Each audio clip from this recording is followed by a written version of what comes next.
Good morning सबाइके welcome to my new YouTube blog.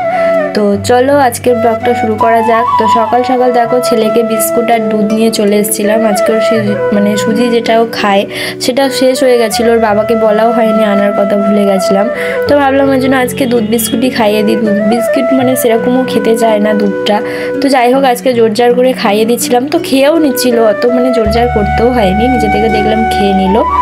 তারপর এখানে দেখো আমি চা করে নিয়ে চলে এসেছিলাম, চা দিয়ে বিস্কুট খেয়ে নিচ্ছিলাম। আজকে সেরকম কিছু টিফিন বানানো হয়নি, আগের দিন রুটিও করিনি, যেহেতু তার জন্য রুটিও ছিল না। তো আজকে চা বিস্কুট দিয়েই টিফিনটা সারলাম।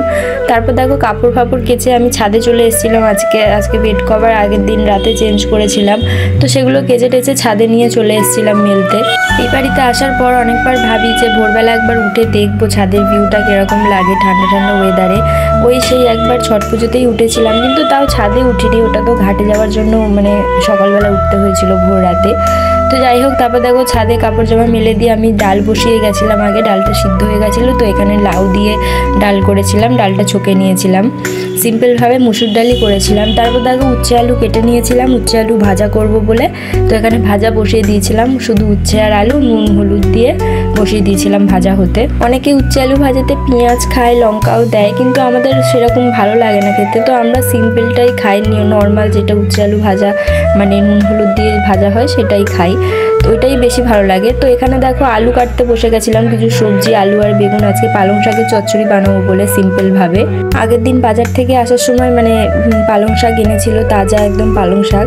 তো এখানে দেখো পালং শাকটা কেটে নিয়েছি, আলু বেগুন কেটে নিয়েছি, এগুলো ভালো করে এবার ধুয়ে নেবো ফ্রেশ করে, মানে পরিষ্কার জলে ভালো করে ধুয়ে নিই। চলো রান্না করতে করতে দেখি আমার ছেলে এখানে দেখো নিজের মন মরা হয়ে নিজে একা একা কার্টুন দেখছে শুয়ে শুয়ে কীরকমভাবে। তো ভাবলাম ওর মনটা একটু কীভাবে ভালো করা যায়, তার জন্য ফ্রিজ থেকে একটা দেখো মানে অর্ধেকই ছিল ওটাই ক্যাডবেরি, তো ভাবলাম একটু দিয়ে দেখি কীরকম খুশি হয়। তো খুব খুশি হয়েছিল, ক্যাডবেরি খেতে কে না ভালোবাসে। তো যাই হোক এখানে দেখো পালং শাক আলু বেগুন সব কেটে নিয়েছি, এবার এটাকে চচ্চড়ি করব বড়ি দিয়ে। তোমাদের সাথে গল্প করতে করতে দেখো উচ্ছে আলু ভাজাটাও হয়ে গেছে, আর এখানে পালং শাকের চচ্চড়িটাও হয়ে গেছে। রেসিপিটা দেখতে গেলে আমার ফেসবুকে চলে যাবে, ফেসবুক চ্যানেল রিয়া ব্যানার্জি, তো ওখানে সার্চ করলে তোমরা পেয়ে যাবে। ওখানে ব্লগটা দেখলে তোমরা পালং শাকের রেসিপিটা কীভাবে বানিয়েছি তোমরা ওখানে পেয়ে যাবে।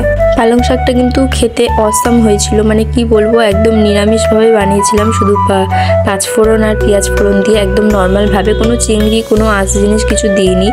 তো তোমরা বানিয়ে দেখতে পারো, খুব টেস্টি হয় খেতে, নর্মাল একদম সিম্পলভাবে। তো এখানে দেখো আমি ডিম ভেজে নিয়েছিলাম, ডিম ভেজে তরকারি করবো বলে আমার বর অনেক দিন ধরেই বলছিল। তো এখানে দেখো প্রথমে আমি আলুগুলোকে ভেজে তুলে নিয়েছিলাম, তার আগে দুটো ডিম আমি নর্মাল শুধু ভেজে নিয়েছিলাম নুন দিয়ে। তারপরে এখানে দেখো তেল গরম করে তেলের মধ্যে পেঁয়াজটাকে দিয়ে দিলাম। পেঁয়াজটা ভাজা হয়ে গেলে তার মধ্যে আমি টমেটো দিয়েছিলাম, আদা রসুন দিয়েছিলাম, ভাজা মশলা একটু দিয়েছিলাম, যেটা ভাজা মশলা আমি বানিয়ে রাখি সব সময়, সেটা দিয়েছিলাম। মানে নুন হলুদ গুঁড়ো লঙ্কা সব কিছু দিয়ে, জিরে গুঁড়ো ধনে গুঁড়ো সব কিছু অল্প অল্প পরিমাণে দিয়ে জল দিয়ে কষিয়ে ঢাকা দিয়ে দিয়েছিলাম। তো এবার দেখো ঢাকনা খুলে তেল ছেড়ে দিয়েছিল, একদম কষানো হয়ে গেছে। তারপর দেখো এখানে আমি জল অ্যাড করে দিয়েছিলাম, জল অ্যাড করে মানে দেখছিলাম যে আলুগুলো সিদ্ধ হয়েছিল কিনা, মোটামুটি আলুগুলো সিদ্ধ হয়ে গেছিলো। তারপর ডিমটা ছেড়ে দিয়ে 1-2 মিনিট একটু ফুটিয়ে নিলেই হয়ে যাবে। তো চলো এখানে দেখো একদম মাখা মাখা শুকনো শুকনো করে বানিয়েছিলাম। তো রান্না আমার কমপ্লিট, এদিকে আমি গরম জল বসিয়ে দিয়েছি ছেলেকে স্নান করাবো বলে। তারপরে দেখো স্নান টান করিয়ে পরিষ্কার হয়ে একদম চলে এসেছি ছেলেকে খাওয়াতে। অনেক বেলা হয়ে গেছিলো রান্না করতে, তো ছেলের খিদেও পেয়ে গেছিলো। এখানে ডিম ডাল দিয়ে উচ্ছে আলু ভাজা দিয়ে ছেলেকে খাইয়ে দিচ্ছিলাম আগে। তারপর এখানে আমি খেতে বসে গেছিলাম, কারণ আজকে বর আসেনি, বরের আসতে অনেক দেরি হবে বলছিল। তো তার জন্য বললো যে তুমি খেয়ে নাও, আমার অনেক দেরি হবে। আর আজকে সকাল থেকে যেহেতু কিছু খাওয়াও হয়নি সেরকম টিফিন, তার জন্য ভাবলাম যে খেয়ে নিই। ওর জন্য খাবার মানে সব কিছু রেখে দিয়েছিলাম থালা ফালা, ও এসে খেয়ে নেবে। তো এখানে দেখো আমি পালং শাকের চচ্চড়িটা দিয়ে খাচ্ছিলাম, আমি মানে ভাত নিয়ে আবার খেয়েছিলাম, এত টেস্টি হয়েছিল পালং শাকটা খুব। আমার বড় আমি বিকেলে উঠে দেখছিলাম যে কতটা মানে খেয়েছে, কারণ এইসব চচ্চড়ি তো অতটা খায় না। মা দেখি অর্ধেক সব শেষ হয়ে গেছে। তোমরা আমার ফেসবুক ব্লগটা দেখলে বুঝতে পারবে যে কইটুখানি মানে একদম অল্পটুকু রেখেছিল আমার জন্য। তো রাতে আমি ওইটা দিয়ে রুটি খাচ্ছিলাম, রাতে আরও খাইনি রুটি দিয়ে, ডিমের তরকারিটা বানিয়েছিলাম রুটি দিয়ে খাও বলে, সেইটা দিয়েই খেয়েছে রুটি। তো পালং শাকের চচ্চড়িটা দিয়ে মানে মানে এত ভালো হয়েছিল দুপুরবেলা, ওই জন্য খেয়ে নিয়েছে, রাতে খাবে না বলে। শাক ফাক অত পছন্দ করে না রাতে খাওয়ার, মানে শাক মাছ টাছ বলো। যাই হোক, তো চলো এখানে খেয়ে নিই তাড়াতাড়ি করে, খুব জোরে খিদে পেয়ে গেছিলো আর টেস্টি হয়েছিল খুব অনেক। ডিমের তরকারিটাও খুব ভালো হয়েছিল, আজকে মন দিয়ে রান্না করেছি কি জানি না, কিন্তু রান্নাগুলো খুব সুন্দর হয়েছিল।